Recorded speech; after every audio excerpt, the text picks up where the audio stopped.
অষ্টম শ্ৰেণী তৃতীয় অধ্যায় অনুশীলনী 3.2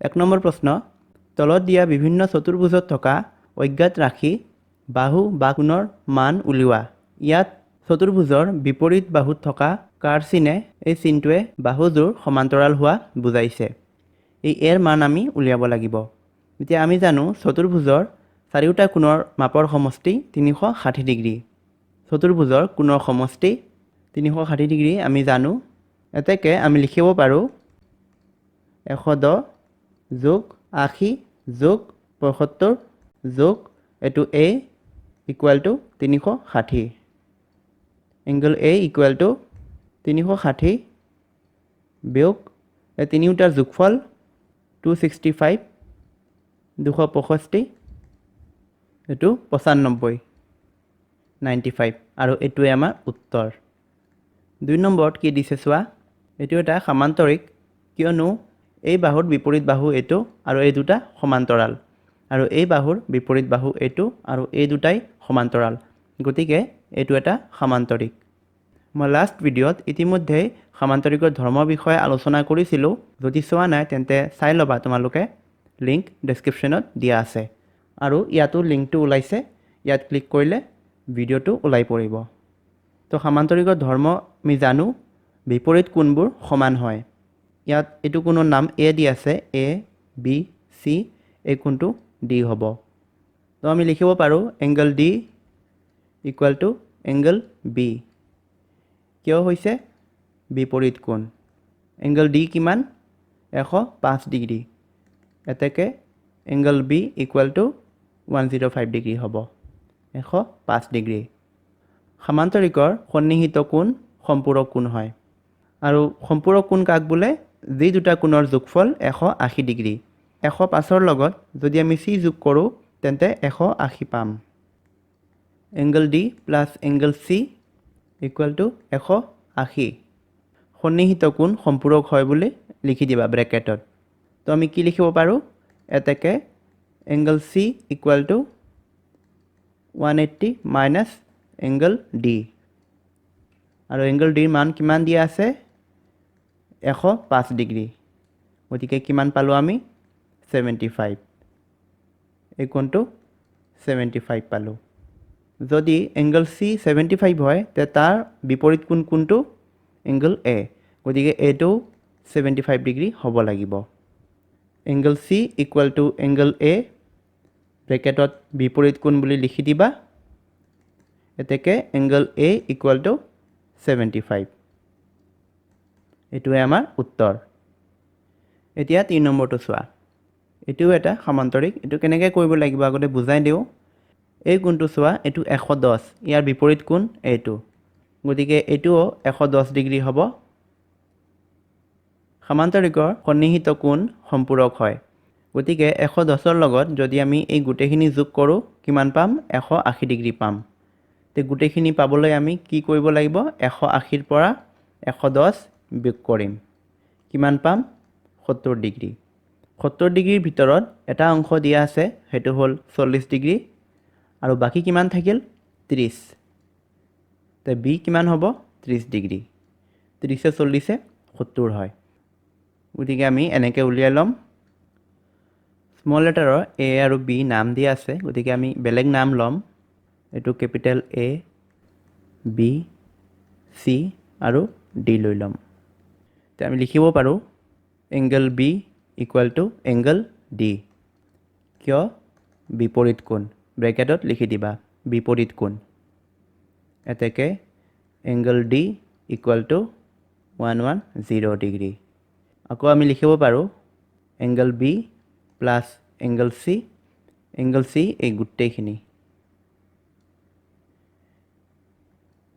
angle C equal to 180 degree এতেকে angle C equal to 180 minus angle B কিমান দি আছে 110 ডিগ্ৰী তো কিমান পালো আমি angle C 70 degree angle C ভাগ ভাগ কৰি দিয়া আছে angle C equal to angle B plus 40 degree. Angle B equal to angle C minus 40. তো angle C আমি কিমান পালো 70 degree. 70 minus 40 equal to 30 degree. Angle B equal to 30. এতিয়া A উলিয়াবলৈ এই দুটা বাহুক সমান্তৰাল বাহু বুলি লৈ লোৱা আৰু এটুক ছেদক বুলি লৈ লোৱা।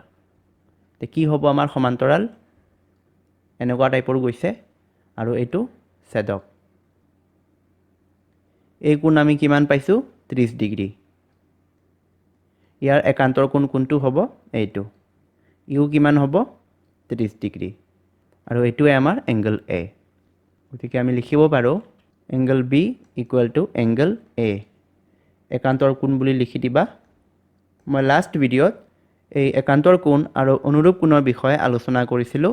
যদি একান্তৰ কোণ আৰু অনুৰূপ কোণৰ বিষয়ে যদি কিবা ডাউট আছে তেন্তে এই ভিডিঅ'টো চাব পাৰা। ইয়াত লিংক ওলাইছে, ইয়াত ক্লিক কৰিলে ভিডিঅ'টো পাই যাবা।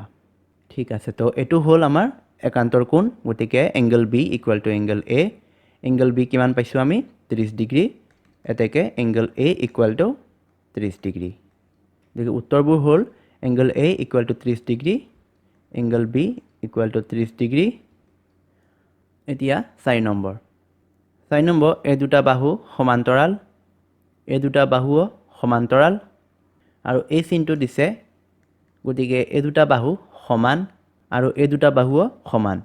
ইয়াৰ আমি এটা নাম দি দিওঁ A, B, C, D। এইটো কেনেকৈ কৰিব লাগিব চোৱা।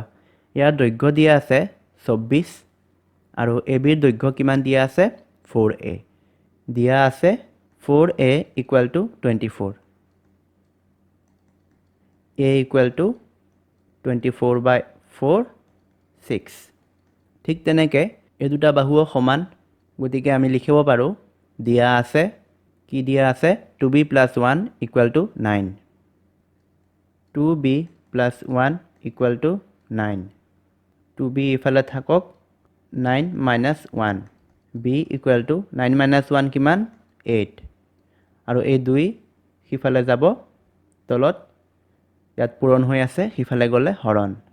B equal two 2 × 4 = 8। এই দুটা হ'ব উত্তৰ। B কিমান পালোঁ 4 আৰু A পালোঁ 6। এতিয়া 5 নম্বৰটো। 5 নম্বৰত অজ্ঞাত ৰাশি হ'ল A, B আৰু C। এই দুটা বিপৰীত বাহু সমান, দুটা চিন দিয়া আছে আৰু এই দুটাও সমান। ইয়াত নাম দি দিয়া A, B, C, D। দিয়া আছে বুলি লিখিবা, দিয়া আছে বুলি লিখি AB ইকুৱেল টু CD। ABৰ দৈৰ্ঘ্য কিমান দিয়া আছে A আৰু CDৰ দৈৰ্ঘ্য কিমান দিয়া আছে 17। গতিকে এৰ ভেলু আমি 17 পালোঁ। আমি জানো ৰম্বছৰ কৰ্ণই মাজত কাটাকাটি কৰে। আমি জানো ED ইকুৱেল টু EB। EDৰ দৈৰ্ঘ্য কিমান C ইকুৱেল টু EBৰ দৈৰ্ঘ্য কিমান 15। গতিকে C ইকুৱেল টু 15। এইটো হ'ব উত্তৰ। ঠিক তেনেকৈ EC ইকুৱেল টু EA। ECৰ দৈৰ্ঘ্য কিমান B ইকুৱেল টু EAৰ দৈৰ্ঘ্য কিমান দিয়া আছে 8। গতিকে এইবিলাক হ'ল উত্তৰ। A equal to 17, B equal two 8 আৰু C ইকুৱেল টু 15। 6 নম্বৰত এইটো এটা সামান্তৰিক। সামান্তৰিকৰ বিপৰীত কোণবোৰ সমান। এইটো যদি 75 ডিগ্ৰী হয়, এইটোও কিমান হ'ব 75 ডিগ্ৰী। সামান্তৰিকৰ সন্নিহিত কোণবোৰ সম্পূৰক। Angle B plus angle A কৰিলে কিমান পাম আমি 180 ডিগ্ৰী। তে 180ৰ পৰা 75 যদি বিয়োগ কৰোঁ এংগল A পাম। 180 - 75 105। এইটো হ'ব 105 ডিগ্ৰী। এংগল Cও হ'ব 105 ডিগ্ৰী। তো এইটো অংক এনেকৈ কৰিব লাগিব। ইয়াক কিবা এটা নাম দি দিয়া। এইটো যদি A হয় A, B, C, তো এইটো D হ'ব। Angle D equal to angle B। Angle D কিমান 75। এতেকে angle B equal to 75 degree. ইয়াতে লিখিবা বিপৰীত কোণ। তাৰপিছত আকৌ লিখিবা angle A plus angle D equal to 180 ব্ৰেকেটত লিখিবা সন্নিহিত কোণবোৰ সম্পূৰক implies angle A equal to 180 minus angle D 180 minus angle D value কিমান 75 তো কিমান হ'ব 180 minus 75 105 ডিগ্ৰী এটো হ'ব angle A এটা কি বাকি থাকিল angle C লিখিব পাৰা angle A equal to angle C ব্ৰেকেটত বিপৰীত কোণ implies in the angle C equal to 105 যিহেতু angle A equal to 105 degree তো এটো হল আমাৰ উত্তৰ angle C কিমান পালো 105 angle A 105 আৰু angle B 75 এতিয়াৰ পৰা আৰু মই লিখা লিখি নকৰো তোমালোকক জাস্ট কনসেপ্টটো বুজাই দিও কেনেকৈ উলিয়াবা এতিয়া AC আমাক 10 দিয়া আছে AC হল এই কৰ্ণটো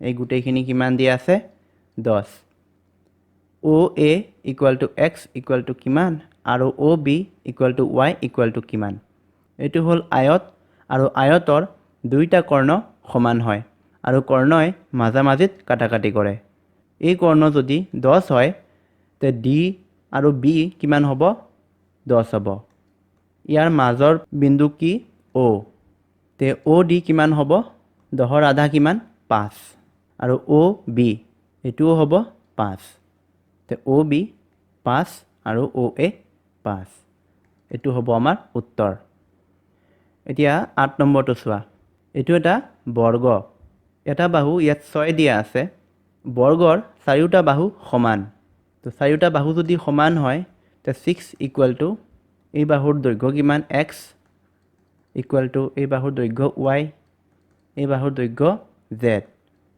তো আমাক কি উলিয়াব দিছে x plus y plus z এই তিনিওটা 6 6 6 তো লিখিবা 6 যোগ 6 যোগ 6 18 এটো হ'ব আমাৰ উত্তৰ এতিয়া 9 নম্বৰটো চোৱা ইয়াত সিম্বল দিয়াই আছে গুটেকিটা বাহু সমান বুলি গতিকে এটো এটা ৰম্বাস হ'ব এটো এটা বাহু দৈৰ্ঘ্য কিমান 7 বুলি দিয়া আছে এটোও 7 হ'ব এটোও 7 হ'ব এটোও 7 হ'ব তে তিনিওটা 7 মিলি কিমান 7 3 গুণ 21 এটো হ'ব আমাৰ উত্তৰ এই আকাৰবোৰৰ ধৰ্ম যদি ভালকে জানা তেন্তে এইবিলাক প্ৰশ্ন উত্তৰ আৰামছে কৰিব পাৰিবা 10 নম্বৰত কি আছে এই বাহু আৰু এই বাহু সমান বিপৰীত বাহু দুটা সমান আৰু এই বিপৰীত বাহু দুটাও সমান গতিকে এটো এটা সমান্তৰিক সমান্তৰিকৰ বিপৰীত কোণবোৰ সমান হয় গতিকে 2x - 3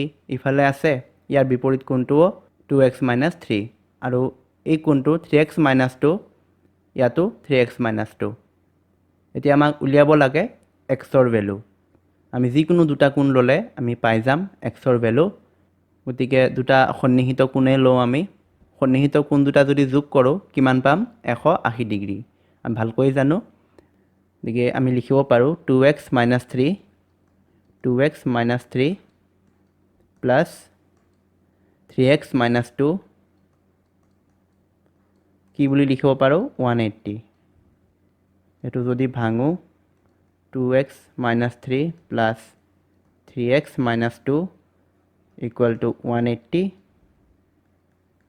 কিমান x পালো 2x আৰু 3x 5x equal to সংখ্যা কেটা সমান চিহ্ন খুফালে লৈ যাও 180 plus 3 plus 2 x 5x equal to 2 3 কিমান 5 185 x ৰ ভ্যালু আমি কিমান পালো 180 ক 5 ৰে হৰণ কৰিব লাগিব গতিকে x ৰ ভ্যালু কিমান পালো আমি 37 আৰু এটোৱে হ'ব আমাৰ উত্তৰ এতিয়া এটো চোৱা ইয়াত চাৰিওটা বাহু সমান গতিকে এটো এটা ৰম্বাস এটা কোণ দিয়া আছে এংগল ডি 68 গতিকে এংগল বিও কিমান হ'ব 68 ডিগ্ৰী এই কৰ্ণই এই ৰম্বাসক দুভাগত ভাগ কৰিছে আৰু আমি দুটা ত্ৰিভুজ পাইছো তাৰে যিকোনো এটা ত্ৰিভুজ লওঁ আমি ধৰা এই তলৰ ত্ৰিভুজটোৱে ল'লোঁ ত্ৰিভুজ ABC এইটো হ'ল ত্ৰিভুজ এই ত্ৰিভুজৰ এই দুটা বাহু সমান গতিকে এই বাহুৰ এই অপজিট কোণ আৰু এইটো বাহুৰ এইটো কোণ সমান তাৰমানে আমি কি পালোঁ এই x কোণ আৰু এই কোণটো সমান এটোৰ কিবা এটা নাম দি দিয়া z বুলি ধৰিলোঁ আমি জানো যে ত্ৰিভুজৰ তিনিওটা কোণৰ যোগফল 180 ডিগ্ৰী গতিকে আমি লিখিব পাৰোঁ এংগল B প্লাছ এংগল এইটো এংগল x প্লাছ এইটো এংগল z নিলিখি যেহেতু এই দুটা কোণ সমান গতিকে এটুকু আমি x বুলি ধৰি ললোঁ তো এইটোও angle x equal to 180 degree x দুটা x 2x equal to 180 minus angle বিৰ ভেলু কিমান দি আছে 68 তো কিমান হ'ব এই দুটা 180 পৰা 68 বিক কৰিলে 0 2 আৰু 11 হ'ল 112 ডিগ্ৰী 2x ইকুৱেল টু 112 তে x ইকুৱেল টু 56 তে x ইকুৱেল টু 56 ডিগ্ৰী এতিয়া আমাৰ y উলিয়াব লাগে এতিয়া চোৱা এইটো বাহু মন কৰা এই বাহুটো মন কৰা আৰু এই বাহু আৰু এইটো ছেদক দুটা সমান্তৰাল বাহু আৰু মাজত ছেদক এই কোণটো কিমান y আৰু এইটো কোণ x এই দুটা কোণ কি কোণ একান্তৰ কোণ তে একান্তৰ কোণ দুটা কি হয় সমান হয় x ৰ ভ্যালু আমি পালো কিমান 56 এতেকে y equal to 56 degree x equal to y বুলি লিখিবা লিখি একান্তৰ কোণ ঠিক আছে তো আমি x আৰু y ৰ ভ্যালু পালো 56 ডিগ্ৰী আৰু এইটো প্ৰবলেম এনেকৈ সলভ কৰিবা এতিয়া 12 নম্বৰত এই বহি কোণবোৰ দিয়া আছে 90 ডিগ্ৰী 60 ডিগ্ৰী x ৰ ভ্যালু আমি উলিয়াব লাগিব আৰু এটো 40 ডিগ্ৰী আৰু এটো 90 ডিগ্ৰী এটো এটা সৰল ৰেখা আৰু সৰল ৰেখাৰ এটা সাইডে কিমান আছে 90 ডিগ্ৰী তে আনটো সাইডে কিমান হ'ব 90 ডিগ্ৰীয়ে হ'ব কিয়নো দুটা কোণ সম্পূৰক কোণ গতিকে ইয়াৰ ভ্যালু কিমান পালো 90 আৰু বহুভুজৰ গুটেকেটা বহি কোণৰ মাপ আমি কিমান বুলি জানো 360 ডিগ্ৰী বহি কোণৰ সমষ্টি 360 তো আমি এটো লিখিব পাৰো এতেকে x plus 60 plus 90 plus এটো 90 plus এটো 40 equal to 360 x equal to 360 minus এই গুটেকেটাৰ যোগফল 90 90 কিমান 180 আৰু 60 আৰু 40 100 গতিকে 280 280 360 পৰা 280 বিয়োগ কৰিলে কিমান পাম আমি 0 আৰু 8 তো এটো সলিউশন এনেকৈ কৰিবা এটো আছিল 1 নম্বৰ প্ৰশ্ন উত্তৰ এই 12টা প্ৰবলেম দিছিলে আমাক নেক্সট ভিডিঅত মই 2 নম্বৰ প্ৰশ্নৰ পৰা ষ্টাৰ্ট কৰিম গতিকে আজিলৈ ইমানেই ধন্যবাদ